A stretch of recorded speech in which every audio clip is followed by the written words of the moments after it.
Assalamualaikum warahmatullahi wabarakatuh. Selamat datang di channel Tarbus TV.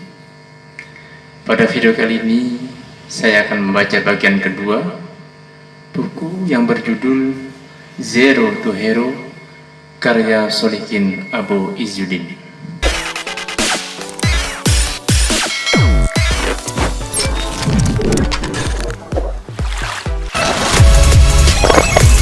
Demi masa, barang siapa yang tidak menyibukkan diri dalam kebaikan, niscaya ia akan disibukkan dalam keburukan. Demi masa, sesungguhnya manusia kerugian, melainkan yang beriman dan beramal soleh. Demi masa, sesungguhnya manusia kerugian, melainkan yang berpesan dalam kebenaran dan kesabaran. Gunakan kesempatan yang masih diberi, moga kita takkan menyesal. Masa usia kita jangan disia-siakan, karena ia takkan kembali. Ingat 5 perkara sebelum 5 perkara. Sehat sebelum sakit, kaya sebelum miskin, muda sebelum tua, lapang sebelum sempit, hidup sebelum mati. Hidup sebelum mati. Raihan. Momentum prestasi. Aku akan duduk di sebuah tempat yang tidak kuberikan sedikit pun tempat untuk syaitan. Umar bin Abdul Aziz. Anugerah waktu. Waktu adalah momentum untuk berprestasi. Demi masa. Demikian Allah bersumpah. Bukan main-main tentunya. Karena Allah menegaskan bahwa sesungguhnya manusia pasti akan merugi kalau tidak memperhatikan waktu kecuali 4 golongan. 1. Orang yang beriman.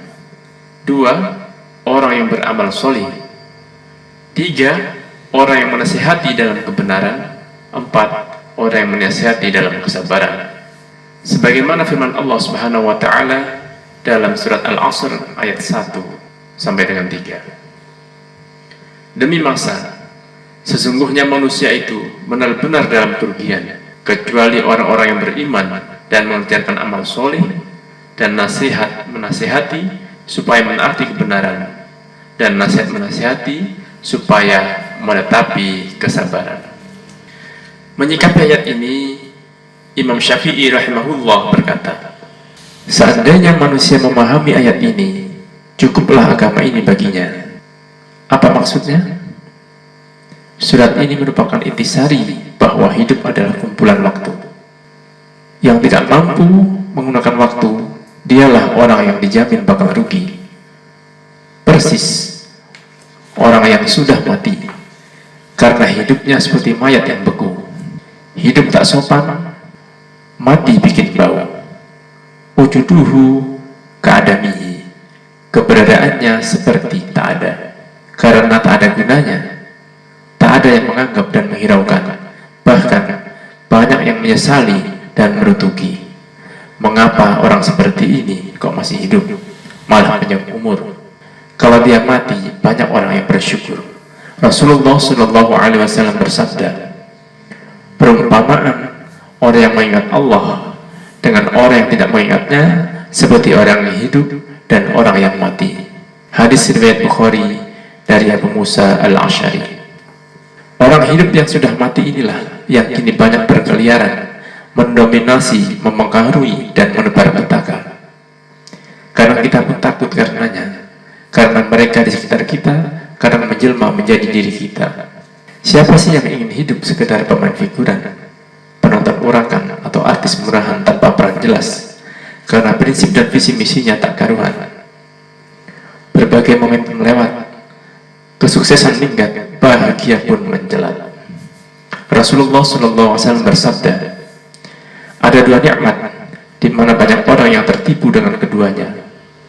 Nikmat sehat dan waktu luang. Hadis riwayat Bukhari dari Ibnu Abbas. Waktu adalah kunci sukses kita. Dalam buku Tarbiyah dan Diyah, Kiat Sukses Manajemen Diri, hal ini telah ditulis oleh penulis dan penulis bahas tuntas dengan pernik-perniknya, mengambil inspirasi dari telaah Imam Syafi'i tentang surat Al-Asr ini, plus pengalaman beliau dalam mengoptimalkan waktu. Kita lanjutkan potensi biasa dengan prestasi luar biasa. Kuncinya adalah memberdayakan waktu, memberdayakan diri, memberdayakan sarana, menemukan momentum, melahirkan ide segar, kerja dengan benar untuk hasilkan karya besar. Berhitung, mulai.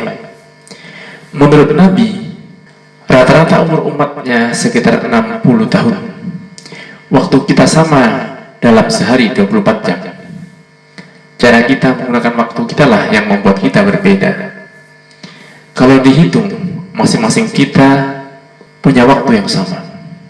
60 detik dalam 1 menit, 60 menit dalam 1 jam, dan 24 jam sehari, 7 hari sepekan, dan seterusnya. Anda hitung sendirilah waktu Anda. Namun, kata Imam Al-Ghazali, kalau orang umurnya 60 tahun rata-rata dan menjadikan 8 jam sehari untuk tidur, maka dalam 60 tahun ia telah tidur 20 tahun. Inna lillahi wa inna ilaihi raji'un. Dan itulah kebanyakan manusia. Apakah termasuk kita? Allahu a'lam bissawab. Ada 3 hal yang tak pernah kita dapatkan kembali. 1, kata yang telah diucapkan. 2, waktu yang telah lewat. 3, momentum yang diabaikan. Waktu adalah momentum untuk berprestasi, sebagaimana Umar bin Abdul Aziz menyikapi saat beliau diangkat menjadi khalifah menggantikan Sulaiman bin Abdul Malik. Dengan niat tulus dan suci, dengan jiwa yang kokoh dan bersih, dengan tekad yang membara, ia pikul kekhalifahan yang ia rindukan itu. Ia mengatakan, aku akan duduk di sebuah tempat yang tidak kuberikan sedikit pun tempat untuk syaitan. Hal ini sebagaimana kebesaran kakeknya Umar bin Khattab radhiyallahu anhu. Tidaklah sebuah tempat dilalui oleh Umar bin Khattab radhiyallahu anhu kecuali setan pasti menyingkir darinya. Ini karena kekuatan dahsyat inner power yang dimilikinya mampu menggetarkan musuh-musuh Allah. Keimanan, ketulusan, kemauan untuk belajar dan berubah secara revolusioner.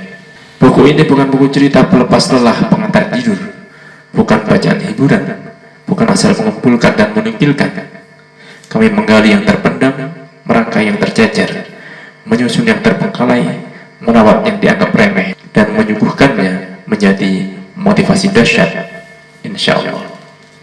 Semoga ada hati yang tergugah, ada jiwa yang tersadar, ada kebuntuan yang terbuka, ada kegelisahan yang terobati, ada kemubadiran yang dimanfaatkan kembali, dan aneka potensi yang dapat digali dan dioptimalkan. Ubah paradigma Anda. Kita orang biasa tentu banyak keterbatasan, kekurangan, kelemahan, kegagalan, kemalasan, dan sebagainya. Ubah paradigma cara pandang kita. Jangan menyalahkan keadaan, tapi buatlah keadaan. Tak usah mempersalahkan kelemahan, tapi ubahlah keterbatasan menjadi anak-anak prestasi tinggi, amal-amal terpuji dalam jiwa pahlawan sejati. Bicaralah dengan kerja, hiduplah ceria dengan kreativitas, cerdaskan jiwa agar bahagia. Bila orang pesimis berkata, masalah ini mungkin diselesaikan, tapi sulit, maka optimislah dan katakan, masalah ini sulit, tapi mungkin diselesaikan. Kuncinya kreativitas, berpikir di luar ruang, mendobrak kebekuan, melawan kejumudan untuk mengatasi keadaan. Nabi Yakub alaihissalam telah mengajarkan pelajaran kreativitas, mendobrak batas. Ia ajari anak-anaknya kreativitas. Beliau berpesan, janganlah kalian masuk ke negeri Mesir melalui satu pintu saja, tapi melalui berbagai pintu. Allah pun mengabadikannya dalam Al-Quran. Dan Yakub berkata, hai anak-anakku, janganlah kalian bersama-sama masuk dari satu pintu gerbang, dan masuklah dari pintu-pintu gerbang yang berlain-lain. Yusuf ayat 67. Menurut Kamus Besar Bahasa Indonesia, kreatif artinya memiliki daya cipta, memiliki kemampuan untuk menciptakan. B.S. Wibowo 2002-80. Sedangkan kreativitas artinya daya cipta, dan menurut Kamus Istilah Manajemen LPM adalah kemampuan menciptakan atau menghasilkan sesuatu yang membawa sifat baru atau mengkombinasikan ide maupun metode lama dengan cara baru. B.S. Wibowo 2002-80. Misalnya sebuah keluarga yang berpenghasilan rendah menyusun rencana untuk dapat menyekolahkan anak ke perguruan tinggi dengan kerja keras, menabung, mengarahkan anaknya agar giat belajar, bisa mendapat beasiswa, mengarahkan keluarganya untuk menambah penghasilan, dan menghemat pengeluaran yang tak perlu adalah termasuk berpikir kreatif dan inovatif. Seorang guru, murabbi, pendidik, atau mubalik yang berpikir untuk membuat suasana pertemuan itu lain dari yang lain agar peserta yang hadir betah, agar penyampaian pesan-pesan dan nilai-nilai dakwah lebih mudah dipahami adalah termasuk bentuk kreativitas. Seorang pemimpin perusahaan yang melakukan pembenahan dan perbaikan, menyusun kerangka kerja yang baik, mengadakan koordinasi dengan seluruh staf, memberikan keteladanan dengan sungguh-sungguh, membangun hubungan yang baik dengan lingkungan, rekanan, dan relasi untuk memajukan kinerja dan produktivitas adalah termasuk kreativitas dan inovasi. Ini inti kreativitas dan inovasi adalah yakin dan berusaha menemukan cara-cara baru yang lebih baik untuk mengerjakan apa saja, mampu melakukan perubahan ke arah kemajuan, meraih prestasi, dan terus menjaga serta meningkatkannya. Popularitas bukan jaminan. Kalau sekedar ingin populer, kencingilah sumber Zam-Zam, kata orang Arab. Popularitas seseorang belum tentu berbanding lurus dengan kesuksesan dan kebahagiaan. Banyak cara mencari sensasi dengan cara-cara tak terpuji. Banyak yang bunuh diri karena terpenjara oleh puja-puji. Banyak yang terhina karena hobi, obral kata, dan janji-janji.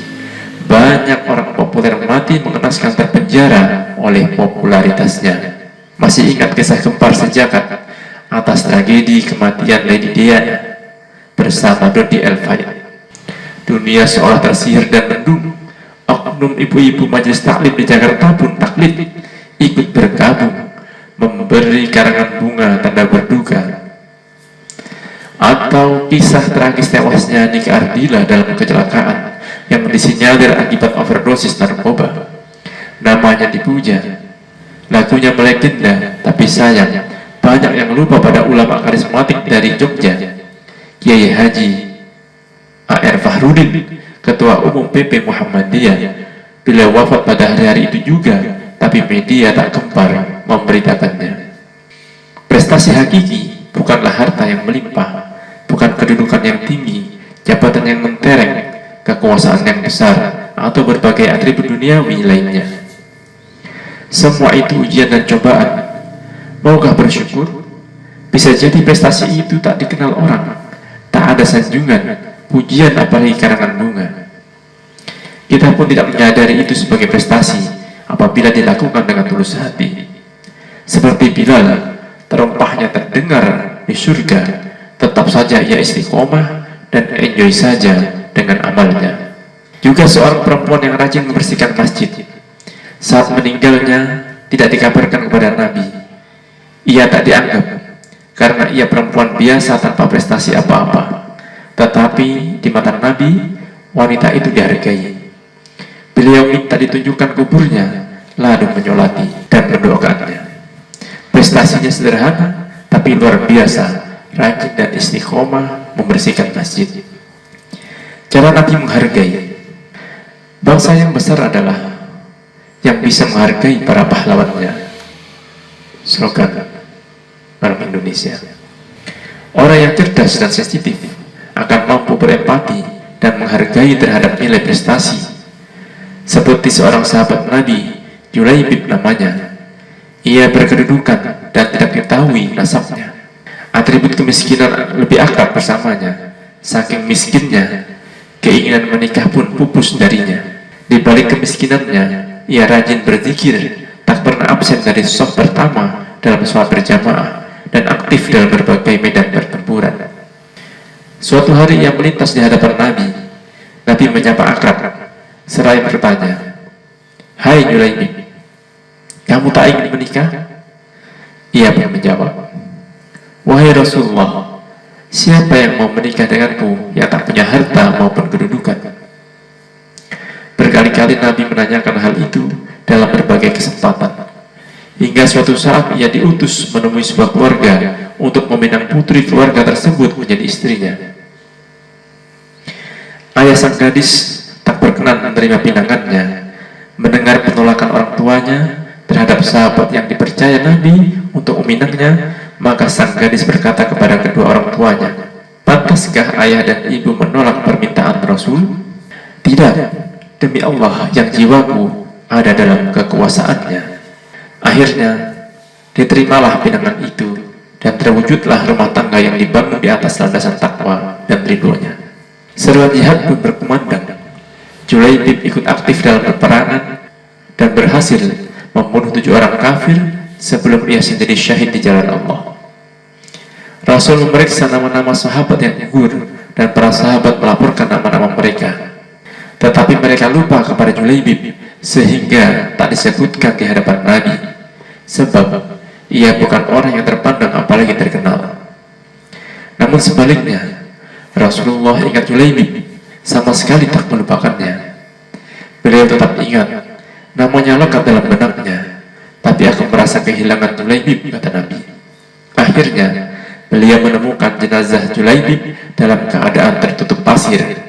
Lalu beliau membersihkan pasir dari wajahnya seraya bersabda, "Ternyata engkau telah membunuh 7 orang musuh, kemudian engkau sendiri terbunuh. Engkau termasuk golonganku dan aku pun termasuk golonganmu. Engkau termasuk golonganku dan aku pun termasuk golonganmu. Engkau termasuk golonganku dan aku pun termasuk golonganmu." Begitulah cara Nabi menghargai prestasi, bukan pada harta atau kedudukan, tapi lebih-lebih pada iman dan pengorbanan. Pada prestasi dan kemampuan melejitkan diri, soal dikenal atau tidak, itu rahasia Allah Rabbul Izzati. Maka bekerjalah dan teruslah berprestasi hingga maut menghampiri.